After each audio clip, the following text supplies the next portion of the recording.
All right, for further analysis, we're now joined by Joe Siracusa in Perth, Australia. He is a professor of political history and diplomacy over at Curtin University. Joe, always good to have you on the show. So the U.S. has signaled that this is just the beginning. But when you look at what the U.S. is trying to achieve, you can say that it's, on the one hand, seeking to deter further attacks on its troops, but at the same time, avoid a full-scale conflict with Iran. Is this going to work out? Good morning from Perth. Look, this is a whole new war. I mean, we know through the modern history of the presidency that presidents make war, Congress declares war.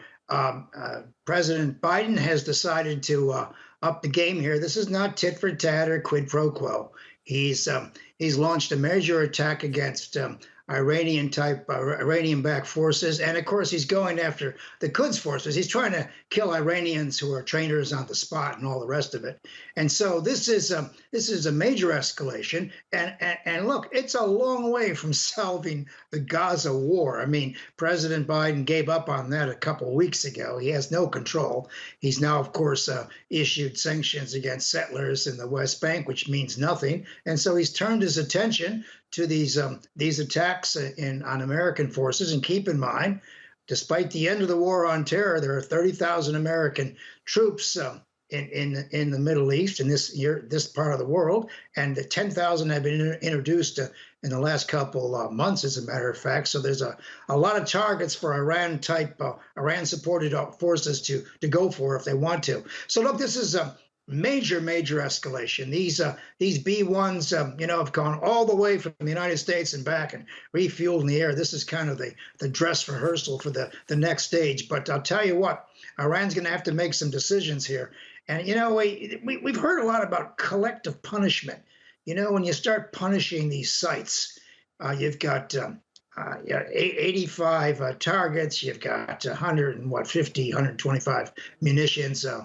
Bombs are dropped on it, you're going to kill the janitor and anybody else who's hanging around these buildings. It's impossible to separate the combatant from the non-combatant. And what my feeling is here is that we're looking down the barrel of a major war. As Bismarck said, we're rolling the iron dice. We have no idea how this is going to turn out. But can you think of anything further from solving the crisis in Gaza? Joe, you said that presidents make war. I want to take a look at sort of the actions of this current president and his predecessor. When Donald Trump had one of Iran's most senior military figures, Qasem Soleimani, killed back in 2020, the region was far from the brink. Today, the situation is much more volatile. It is much more precarious, don't you think?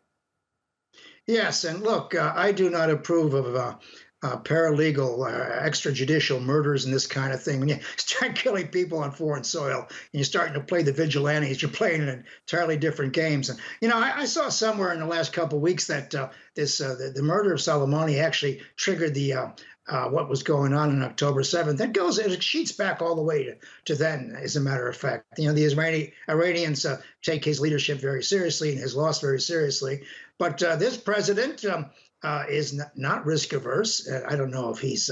I know he's supported by his military and his national security and the rest of it. But look, this is going in a really bad direction. I mean, I've been watching these wars for 50 years, and they come and go, and some of them escalate or not. And in this war, the United States is up against half of the Arab world that wants to see the United States leave the region. That's what Iran wants. That's what America's enemies wants them to leave the region and to abandon the Israelis. But the United States don't know how to do either one of those things.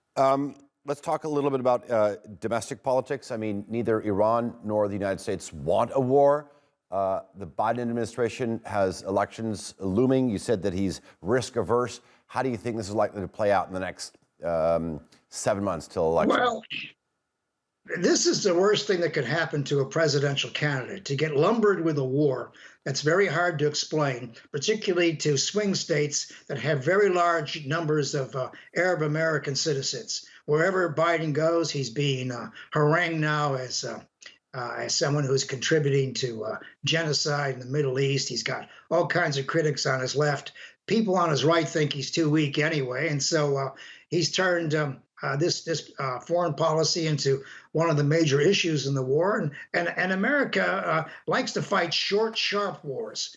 What we've got now, of course, is the worst kind of war you can have, is we've returned to this long, endless conflict. I mean, if the United States is going to get stuck in this region for another 20, 25 years, I mean, the Chinese and the Russians will do what they want to do, and the world balance will go in a different direction. But this is a very sad ending to an American policy that begins and ends with its failures in Israel. It wasn't able to get a deal. The Palestinian state is the one that keeps the lack of it keeps this thing humming along. And of course, the problem with Iran is that for 45 years now, America has never known what to do with these people, beginning with the Ayatollah Khomeini's capture of those American citizens in the embassy. The United States has been torn between going all out or doing nothing, showing restraint.